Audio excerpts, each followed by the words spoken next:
Hello and welcome back to my channel. My name is Derek Main. Today, I'm going to talk about Cormac McCarthy's Child of God. And I am going to finish today's video by reading the first 3 paragraphs of the first page. I'm anticipating it takes about 5 minutes or so maybe to read, maybe less. I'm terrible with time.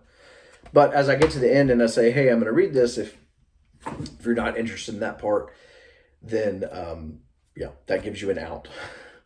But the reason I'm reading it is because what I want to talk about with McCarthy and what I want to use Child of God as an excuse to talk about is the interiority and internal pace with which we read. So I believe that books teach us how to read them. They guide us. Whether or not they are successful in coercing us to read the text in the way that the writer would like for you to read the text,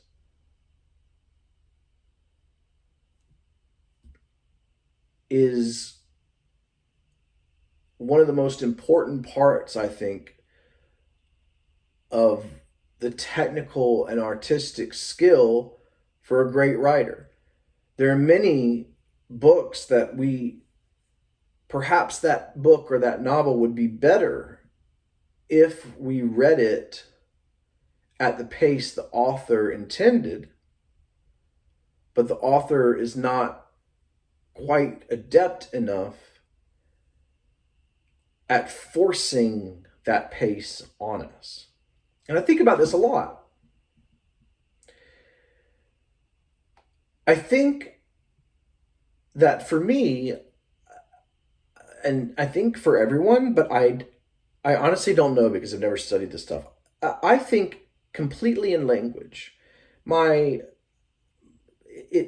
a voice up here, and that's my interiority and my interior voice, and that's how I live my life. Is I am constantly in conversation with myself, arguing, devil's advocate, insecurities, happy things, positive things, planning. I do a lot of planning. That's the way my mind sort of works. And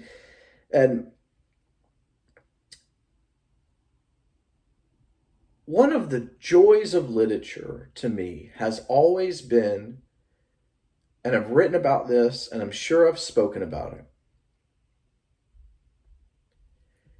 getting to be in someone else's interiority for that time that you're sitting and reading. It is the closest human connection at a subconscious and intellectual level. It is a one-on-one conversation. When you write something, you're sending it across time and space to an unknown reader.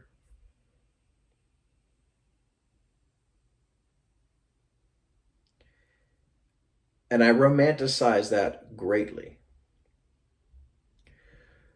Cormac McCarthy is, in some ways, a controversial writer in how he's received by serious readers. And what I mean by that is I know a lot of readers that I respect greatly who find Cormac McCarthy to be entirely boring, who find Cormac McCarthy to be overly reliant on completely out of fashion words, and do not understand, for lack of a better, smarter way of putting this, what all the fuss is about.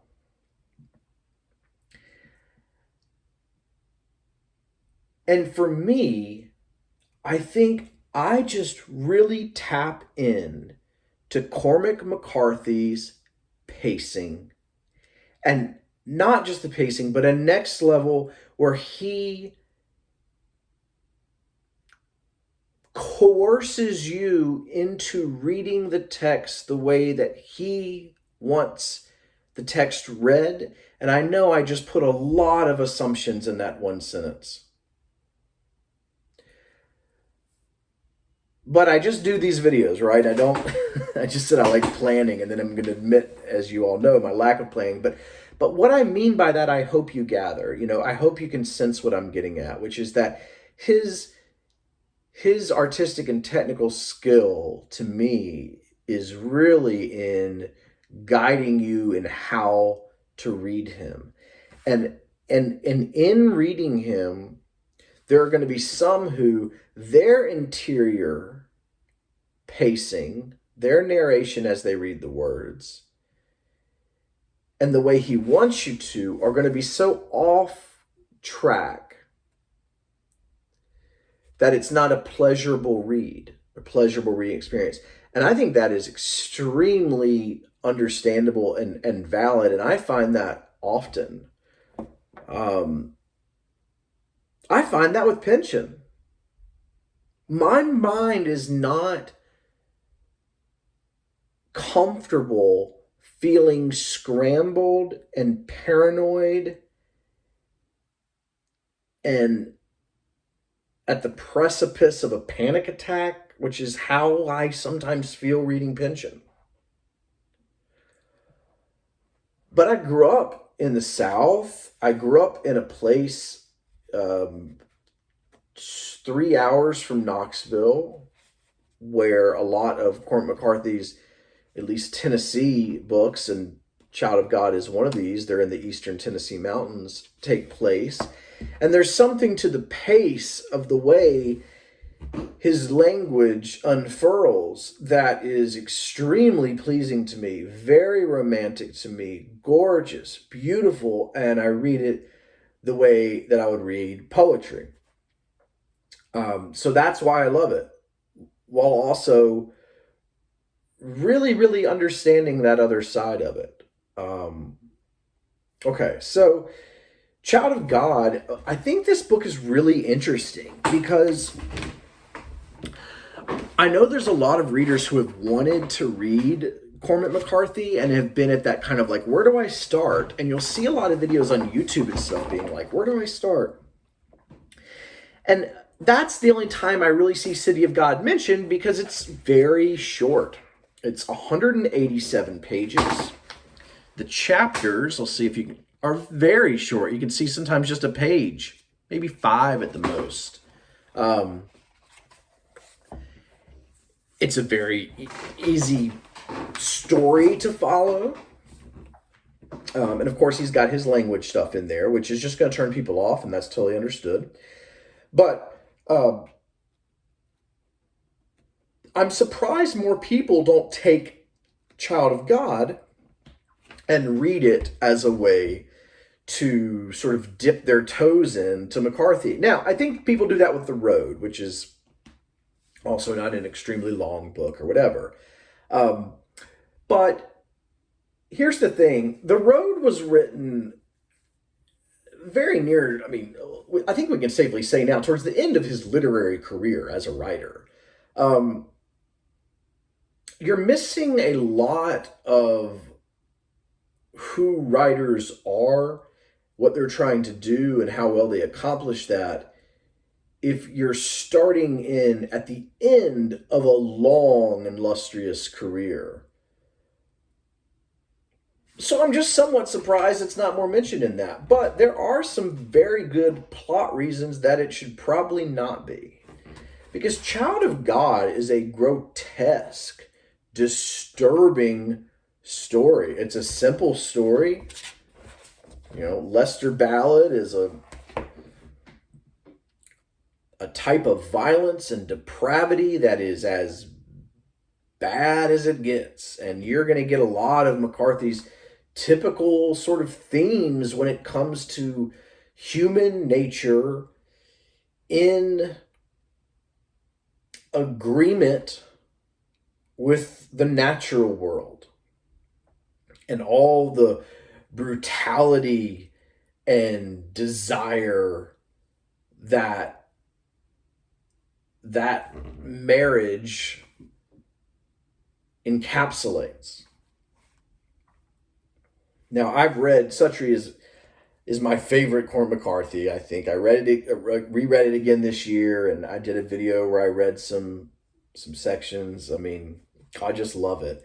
This is more sort of like taking one slice of maybe what would have been an interesting 60, 70 pages of Suttree and sort of a character study of maybe one of the misfits down by the river, and just taking that and sort of zooming in a little more. But I feel familiar, with this landscape, having read McCarthy, and I feel familiar with the setting, not just as a physical place, but the characters that become part of the setting, And so in that way, I think that Child of God, maybe not plot-wise, because it is extremely transgressive, but can be a fairly good introduction to Cormac McCarthy's themes. Certainly is good introduction to how he writes. And I'm surprised it's not discussed more for that reason, because Blood Meridian is an extremely violent book, and it is more difficult to read. All of Cormac McCarthy, he's always going to slow you down, back to that pacing. He wants you to be slowed down, wants you, I think, to linger over sentences. I think he wants you to linger in the woods, to linger by the river, to linger by the border, and to really take in this great big landscape of geography and words, and understanding the way in which those two interact, the same way that I think he wants us to understand the way that human beings and humanity interacts with the nature as they mirror, oppose, and also go to war and need each other. There's a lot I could say about Child of God despite its thinness, although at 12 minutes now and I want to read some stuff, I don't know that I really want a 30-minute Child of God video. And a lot more, of course, I could say about McCarthy, but Orpheus I think he's my favorite, person on here to watch. I don't watch a lot of booktubers, to be frank, and as you know from my terrible commenting habits, I'm not that great at it socially. I'm much more of at other channels, am I much more available, as many of you know, and I apologize for that. But Orpheus is someone that I would, go look at any of his videos of McCarthy, and you're gonna get that sense that I'm not able to convey, really, of how brilliant he is, when it comes to American literature and of course literature in general, but his is American literature. It is, he really was born at the right time, here to really be able to follow the trails of the century, and get at something that I think is really valuable and critical in understanding, and it is back to that relationship with the land, which is obviously that's a very important part of America's identity. This is land that was stolen. This is land that was taken. This land that then we stole men, women, and children from another land to come work it, so that we could, without the use of our own labor, not all of our own labor, take as much as we could out of the land, So I like thinking about these things. I'm not hitting at a thesis. I'm not going anywhere around, but hopefully a couple of those things were interesting to you. Child of God is good. Where would I start with Cormac McCarthy? I would start with Suttree, because Suttree is an amazing book, and if you haven't read Suttree, you should read it. And Suttree is funny, funny, funny. Child of God's not very funny. Child of God is dark, disturbing, transgressive. You're going to read some really gross stuff, but he does it in a very surprising way, because it's going to be a while before you get to that. You know, you don't know what the story is until part two, at about page maybe 100 out of the 190 some. Um, and even then, McCarthy actually does a plot wise a pretty good job of surprising you about where he's going. But the most thing I want to talk about was the pace. I hope I got that well enough to feel comfortable posting this. I don't know. I'm never going to feel comfortable posting, so maybe I should not worry about that. I'm going to read this in the way that I believe he has communicated to me through his writing, technical and artistic skill. He would like this to be read. Your interior narration, as you're sitting there reading a book and in fellowship in that moment, one-on-one with the writer and you as the reader, may be different. But I like reading aloud to you because another way that I stem the tide of my own loneliness, which is vast and constant, is for me to show you how I experience this relationship between writer and reader. And that's why I like to read aloud.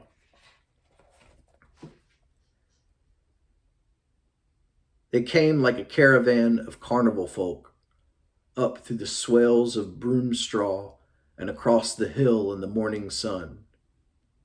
The truck rocking and pitching in the ruts, and the musicians on chairs in the truck bed teetering and tuning their instruments. The fat man with guitar grinning and gesturing to others in a car behind, and bending to give a note to the fiddler who turned a fiddle peg and listened with a wrinkled face. They passed under flowering apple trees and past a log crib chinked with orange mud and forded a branch and came in sight of an aged clapboard house that stood in blue shade under the wall of the mountain. Beyond it stood a barn. One of the men in the truck bonged on the cab roof with his fist, and the truck came to a halt. Cars and trucks came on through the weeds in the yard, people afoot. To watch these things issuing from the otherwise mute pastoral morning is a man at the barn door. He is small, clean, unclean, unshaven. He moves in the dry chaff among the dust and slats of sunlight with a constrained truculence. Saxon and Celtic bloods. A child of God, much like yourself perhaps. Wasp passed through the laddered light from the barn slats in a succession of strobic moments, gold and trembling between black and black, like fireflies in the serried upper gloom. The man stands straddle-legged, has made in the dark humus a darker pool wherein swirls a pale foam with bits of straw. Buttoning his jeans, he moves along the barn wall, himself fiddle-backed with light, a petty annoyance flickering across the wallward eye.